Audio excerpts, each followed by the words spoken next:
Welcome to Drama-Free Healthy Living with Jess Cording. I'm your host, Jess Cording.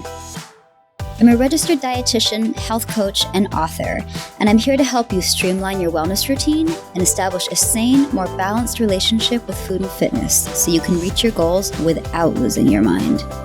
On this podcast, we'll talk about nutrition, exercise, self-care, mindset, and more. I'll be bringing you interviews and expert insight on the topics that matter to your health and wellness.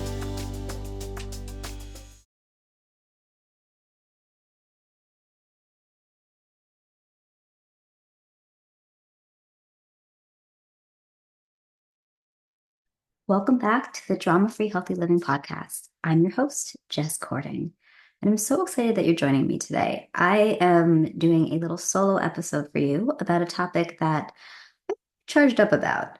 I have found that when it comes to weight management, one of the most overlooked aspects is the connection between our sleep and weight.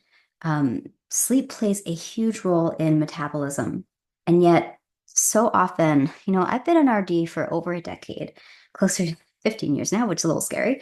But what I've seen again and again, especially in women, is that, it's people get sucked into this idea that they need to eat less, move more, and that is what will cause weight loss and allow someone to maintain that weight loss. And experience has shown us that it's not that simple, and that often is sometimes the opposite of what somebody needs. I can't tell you how many times I've been working with someone and they've said that, the number on the scale isn't moving, they're not hitting their weight loss targets, and maybe they just need to work out more. Maybe they need to get up earlier and hit the gym harder.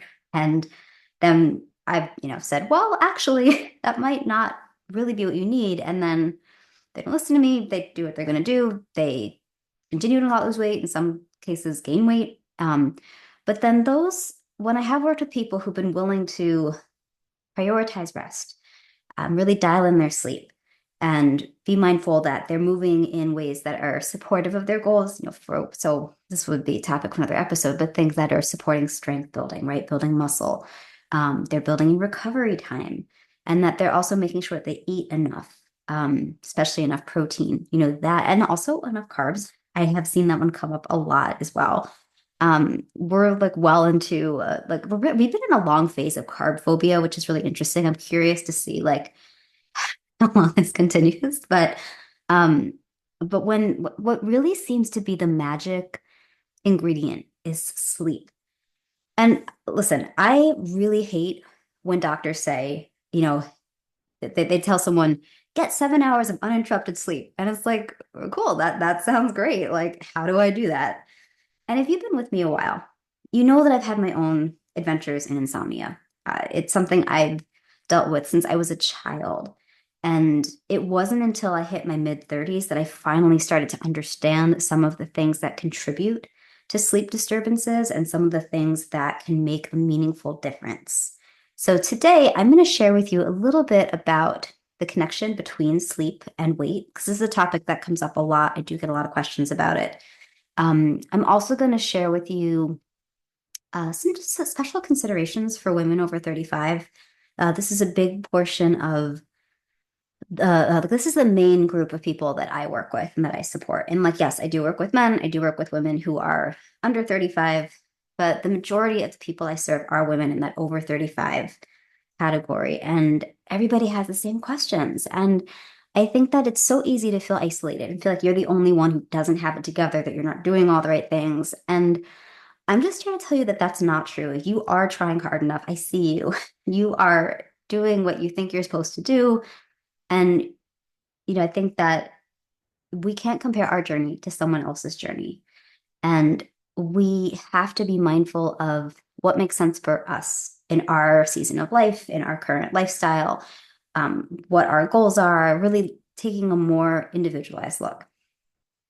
I'm also going to share some tips because, like I said, I've been told by doctors, you should get 7 hours of sleep. Just dude, that's not happening. Can you help me make that happen? Beyond prescription drugs. For some people, I understand that there are sleep medications that exist for a reason, or if there's something that is contributing to disturbed sleep that can and should be addressed with a medication. Like I think that there can be a time and a place for that. In my own life, it's not something I've personally been comfortable with.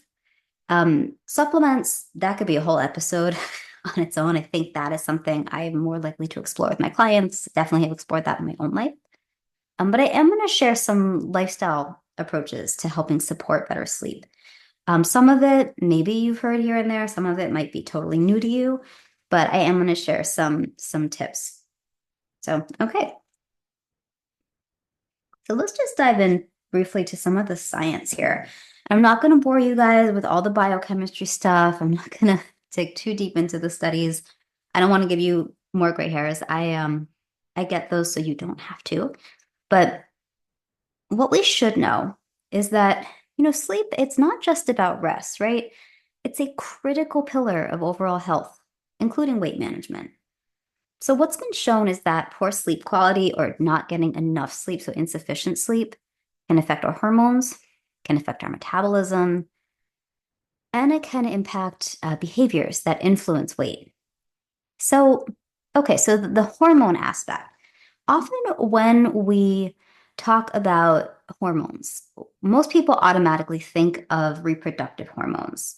And to be fair, these do play an element to a degree. So, for example, talking like again, I work primarily with women, and for those who are for people who menstruate, during certain points in the menstrual cycle, someone may be more or less inclined to experience sleep disturbance. So, for example, during the luteal phase, so the phase of your cycle after ovulation, your body temperature increases a little bit. Um, an exact, amount that it'll jump up does depend from person to person, but your body temp tends to be a little higher. And that can make it a little harder to stay asleep because when our body really gets the best quality sleep when it's cool enough. And I'll talk about that in a bit. But during the luteal phase, you're running a little hot. You may be more prone to anxiety. That can also contribute to sleep disturbance. So just a time to know that that may be a point in your cycle where you may be more likely to be experiencing sleep issues. It's also a point where magnesium levels start to take a bit of a dip. So sometimes, for example, I might tell someone during the luteal phase to be a little more intentional about supplementing with the appropriate form of magnesium for them to support better sleep. When we get into perimenopause and menopause, that's when you're looking at stuff like hot flashes, night sweats, mood changes, all of which can contribute to issues falling asleep and or staying asleep. So, and there's a number of ways to address this. I think what's really important is to, and I, oh gosh, I really, okay, so you want a healthcare provider who will listen to you, who will work with you, who will discuss your options in terms of what are the appropriate tests and screenings? What should we be looking at in terms of possible medication support, supplements? But the annoying truth is that it can be really hard to find that provider, and often it takes a little hunting. And I've been there. Especially when I moved from New York City to a suburban area, it was, and sometimes continues to be hard to find a good provider, someone who, and I will admit, like, is someone who is a healthcare provider. I set a pretty high bar for, what I want in a healthcare provider. And it becomes even harder to find if you're trying to stay within your insurance network. And I'm definitely sensitive to that. And I think what happens though so often, I've been through this too, is that women are gaslit all the time. And I know this is kind of almost becoming like an overwrought topic. A few years ago, it was, headline worthy. Now everyone's like, well, duh, women are gaslit. Like, and it's kind of scary to me that we become that desensitized to it that we're like, oh yeah, that's a thing. But the thing is, and I hate to say this because it does put so much responsibility on the patient, but women do need to be our own advocates. And I don't talk politics on this podcast. I'm going to try really hard not to do that. But today, that's more important than ever. That as a woman or a person with female reproductive parts, you do need to be an advocate for yourself. And if you get pushback, push back harder. Like you deserve to be listened to. So just please keep that in mind. If a doctor tries to dismiss your sleep issues or is like, well, that's just your age, that's not good enough. Okay. So I just wanted to spend a moment just to highlight that you deserve to sleep well, and you deserve good quality care. So, okay, other hormones though, because when we're talking, so reproductive hormones, just to, little recap, the main ones that you will hear discussed in conversations related to sleep and weight management are primarily estrogen, progesterone, and testosterone. So, those are things that if you are, and there are others besides that, those are just some of the big ones. So, definitely want to have conversations with your healthcare providers about levels of those hormones and shifts that might be occurring that could be influencing your sleep.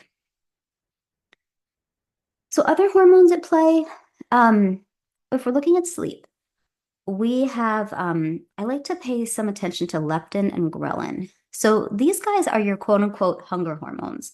So, leptin is a satiety hormone, meaning that it helps you be aware of when you're full, when you're satisfied. When we are not getting enough sleep, leptin levels tend to decrease, which can make it harder to be perceptive of when you've had enough to eat. Now, ghrelin, on the other hand, is a hunger hormone. So, this is a hormone that causes you to be in touch with feelings of hunger.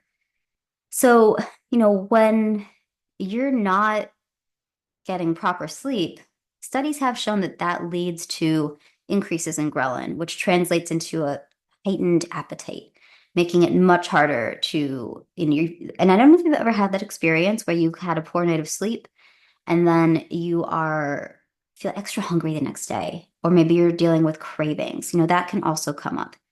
Um, there's a few reasons that somebody might experience cravings after sleep deprivation, but one of those is that you are higher levels of ghrelin, lower levels of leptin. So that can lead to increased hunger and higher caloric intake. So if somebody is working towards maintaining caloric intake in a specific range, whether that goal is from weight maintenance or weight loss, it can be harder to do that if your brain is getting these signals that you want to eat more, you need to eat more. I mean, then we have our body's survival mechanism. It's wanting us to stay alive. And another thing that happens when we're sleep deprived is that and in the short term, if you have one bad night of sleep, you notice this for like, a day. It's very different than if you have chronic sleep deprivation or chronically poor sleep. Maybe you're waking up all night and maybe, you technically get like 7 or 8 hours, but it's interrupted sleep. It's not restful sleep. Now, that's when you can look at increased levels of stress hormone cortisol. And cortisol, cortisol is that hormone that allows you, like, if you see something dangerous, it gives you that plus like adrenaline, gives you that jolt of like, all right, we're going to get out of here. We're going to mobilize and we are going to escape this predator that wants to eat us or kill us or whatever is happening. Obviously, in today's world, we are less likely, again, I'm not going to talk politics today, but we are less likely to be face to face with an actual predator. And it's more like everyday stressors that are causing us to experience stress. And especially if we have stress in our life that is contributing to poor sleep, it's like a 2-for-1 deal. Um, so when someone is experiencing chronically high levels of cortisol related, at least in part, to chronically poor sleep, that tends to contribute to just inflammatory effects in the body. And that can show up in a number of ways. We know that chronic inflammation is a root cause of many adverse health conditions. From a weight perspective, when there are higher levels of cortisol present, it's likely that high level of cortisol will promote storage of fat tissue around the midsection. So that's why you might have heard the term cortisol belly. That's where that's coming from. If somebody has high cortisol, they may find that their weight is distributed around the abdominal region, whether they're noticing changes in the number on the scale or not. So that is definitely something that can come up with sleep. And that's when, something I hear all the time, this is, they're like, I'm eating well, I'm exercising, they are eating appropriate calories and macronutrients. They are incorporating rest days, and yet their sleep is really poor. And so they may find that they're not seeing the fat loss results that they want. They may not be building muscle at the rate they want. They may not be losing weight, or they might find that it's hard to maintain their weight. And so that is something that can come up too. And studies have reflected this in various aspects, like kind of looking at it from different angles, but pretty consistently, it has been shown that these hormonal changes can contribute to changes in body composition. And other things that show up that aren't specifically hormone related are that when we're sleep deprived, resting metabolic rate, so the rate at which the body burns calories at rest, like, so this would be like your RMR, your resting metabolic rate. That's like what the calories you need to survive for to like maintain your weight, we'll say, if you don't do anything that day. If you lay in bed all day, what's your RMR? And what has been shown is that when someone is experiencing chronic sleep deprivation, their body becomes less efficient at burning calories. It burns fewer calories at rest. So, um, maybe you could argue that that's being more efficient because it's trying to preserve calories. But sleep deprivation has been shown to reduce RMR, so reducing metabolic rate, so the rate at which you burn calories. And it's also been shown that poor sleep impairs insulin sensitivity, and that can increase the risk of weight gain and metabolic disorders such as diabetes. Um, so just very surface level to know. Studies have found that poor sleep reduces glucose tolerance, meaning that our body is less able to metabolize glucose. And when I say metabolize glucose, what I mean is that it's taking carbohydrate, which primarily, our body's preferred fuel source is glucose, carbohydrate. Um, and when we eat those foods, we digest them. Our body breaks down carbohydrates into those simpler molecules, and then those glucose or carbohydrate molecules go all throughout the body to all the different places that need it. And that's when we see our blood sugar levels increase in the blood. That's a normal physiological response. That's what's like it's part of how our body makes energy. But when that happens, the pancreas is like, oh, okay, this we need to process this. Like, let's disperse some insulin to process this glucose. And in a healthy individual where that process is in good working order, it happens at the appropriate rate, the appropriate amount. The cells are very sensitive to that insulin, and everything kind of happens as it's supposed to. But studies have shown that when we're sleep deprived or when sleep quality is poor, that process becomes less efficient, and the body therefore needs to produce more and more insulin to get that same result. Additionally, it's been shown that when we're sleep deprived and or getting poor sleep, our body also may not be as effective at metabolizing fat. And that can also play a role here. That's also when you're going to see changes in blood lipids, so like cholesterol. Specifically LDL cholesterol is one that we tend to keep an eye on. Triglycerides, you may see them go up a little bit. So all of this stuff is tied into um, just what I want you to know is that when our body's not appropriately rested, it's not as efficient as doing these everyday processes. Oh my gosh. So if you're watching this on video, I apologize. It's so dry today. I'm recording this on a Sunday morning in the wintertime, and my throat is so dry. Mm. All right. So I want to spend a moment on behavioral considerations. So I talked briefly about cravings for high calorie foods. So just to know that, what's been shown in studies, if you find yourself experiencing cravings for high fat, high sugar foods, simple carbs, so like chips, cookies, packaged like carb snacks like pretzels and such, um, that's all, that has all been linked to poor sleep. So it's not that you're like failing, you have no willpower. Again, your body is trying to keep you alive by causing you to crave foods that it recognizes as really good energy sources. So for the carb stuff, so the sugary stuff, the simple carbs, your brain is like, oh, that's a quick hit of glucose. That'll keep me awake so I can outrun this predator. Like it all comes back to outrunning the predator. Um, so that's one reason. Or if you're just tired, your body's like, I need to feel awake. Carbs very quickly can help you get a little jolt. Fatty foods, like fat, has 9 calories per gram compared to 4 calories per gram in protein and carbohydrate. So it is a good fuel source, so to speak, if we're just talking about survival, for maximizing the energy that you can store. So calories that you can store for your body to utilize to get out energy later. So again, if your body's really tired, your cortisol is high, there's some of that fight or flight response happening. And, your brain is sending the signal like, we need to make sure we have enough energy to keep us going. Um, because there's that stress on the body. So if you notice that you're craving those foods from a physiological perspective, it makes perfect sense. So don't beat up on yourself. But that is one thing that if you're dealing chronically with poor sleep and you find it really hard to make mindful food choices due to these cravings, you've got a lot of food noise going on, that can impact weight management efforts. So then reduced physical activity. So this is another one that comes up because if you're wiped out, like your motivation to work out and to, choose movements that are going to be accomplishing your goals can be really diminished. And I'm not saying that you should work out when you're exhausted. We want to be safe, right? I don't want you like trying to like lift heavy weights and swing stuff around. I don't want you running and at risk of like getting hit by a car because you're just not even noticing there is a car, like stuff like that. Safety first, right? Also, when we're tired, we're less mindful of, where it's harder to be in touch with our body, like kind of checking in, like, is this weight load appropriate for me? Am I moving mindfully from like an ergonomic perspective to avoid injury? And just it can be much, much harder to move mindfully.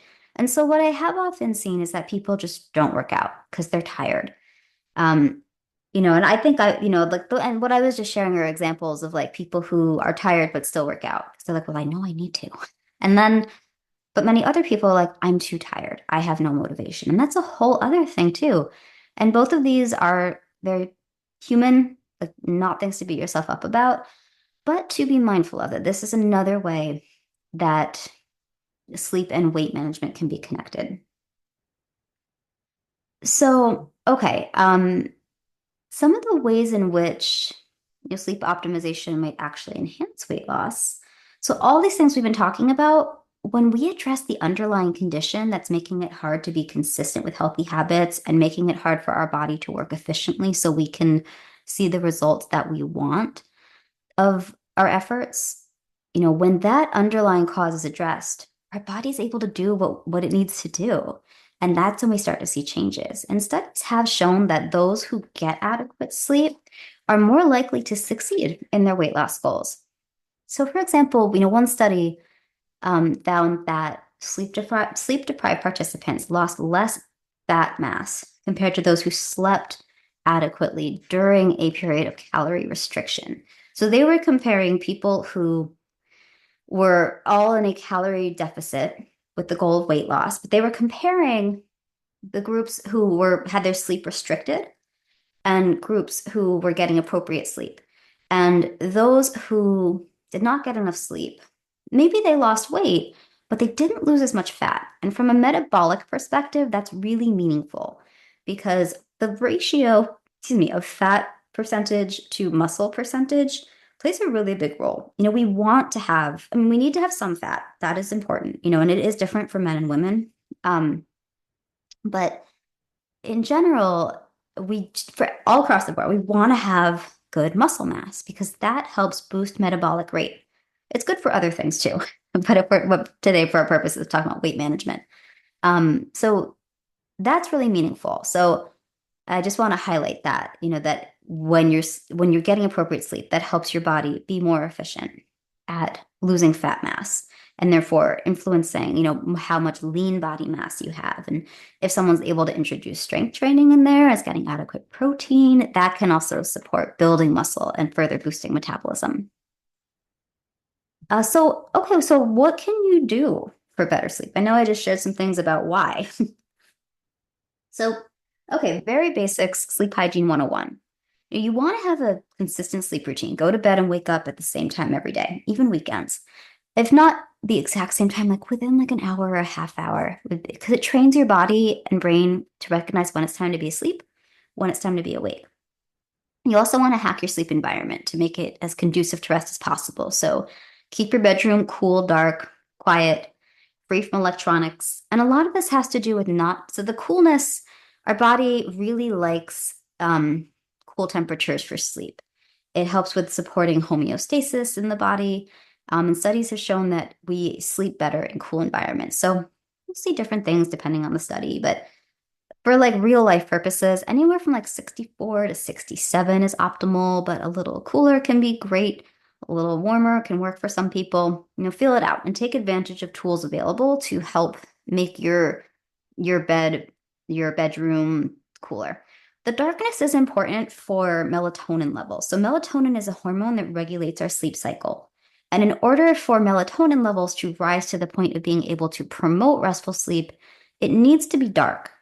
If we are exposed to bright lights at nighttime, whether that's coming from bright lights in our home or if we're out somewhere, or things like our electronics, especially that blue light from TVs, phones, laptops, etc., tablets, it's like our brain is getting the message like, oh, actually, it's daytime. Time to be up doing daytime things. And that can make it so much harder to drift off and stay asleep.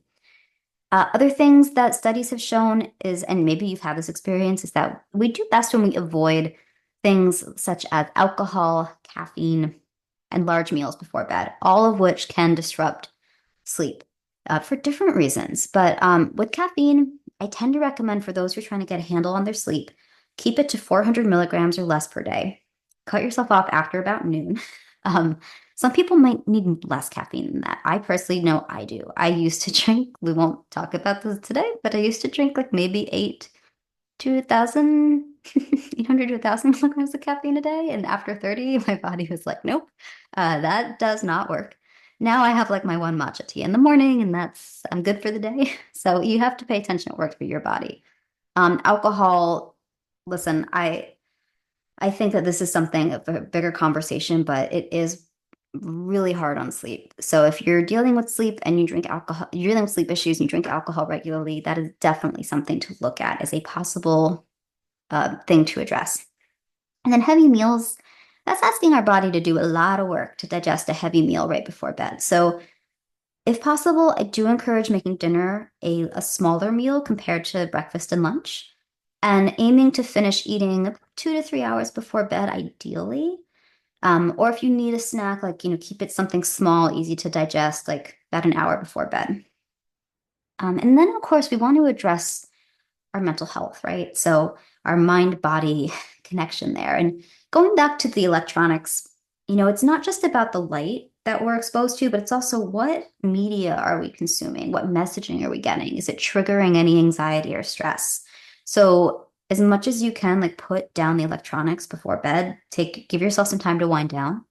You can also utilize tools like, restorative yoga, meditation, or breathing exercises. I have a lot of clients who find prayer very helpful at night, or if they wake up and can't sleep. And journaling, one of my very favorite tools. Whether it's you need to do an end of day brain dump to just clear your mind, I personally find that very helpful. Or if you wake up in the night and you got, a little anxiety loop happening, write it down. It helps quiet the chatter so much. And I'm not going to get into this today, but there are foods that have certain nutrients in them that have been shown to promote restful sleep. So I often will encourage working these foods into your meals at the end of the day to give yourself a little boost. And of course, there's a wide world of sleep supplements to explore. And I do talk about that a lot with my clients. I find it very useful. So I know I just shared a lot of stuff with you. Thank you for being here today. If you're really interested in this, you want to learn more, I would say just take stock of your sleep habits. Think about what small steps might be meaningful for you. Sleep plays a big role in health and weight management. And it's really when you are able to get yourself into a better place with sleep, your whole life improves. I can tell you that from personal experience and as a professional who supported so many people in this over the years. Um, for those of you who want to go deeper, I am running another cohort of my 6 weeks to better sleep program. If you're listening to this right at release date, we are starting first week of January, so cart is open. You can learn more and sign up by I'm going to pop a link in the show notes. You can also visit my website, jessicacordingnutrition.com, or feel free to connect with me on Instagram at jesscording, all one word. And this one I'm really excited about because Previous cohorts of this, it's been more focused on just coaching and education, but I wanted to do something different this time and just add a little more fun because I think that's something that's missing from a lot of our lives right now.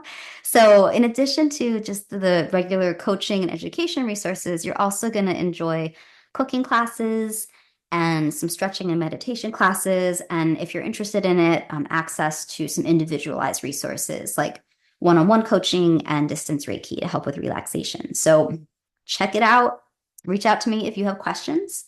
I'm super excited about this. I am here to support you. And just a little legal language at the end of this episode, just to say that the material in this podcast is meant for educational purposes and entertainment purposes only. I may be a dietitian, but I'm not your dietitian. And so what I share in this podcast is not meant to be a substitute for individualized counseling or one-on-one work with a licensed health professional or medical professional. So, all right, you guys, thank you for being here today. As always, I appreciate your time and your energy, and we'll talk soon.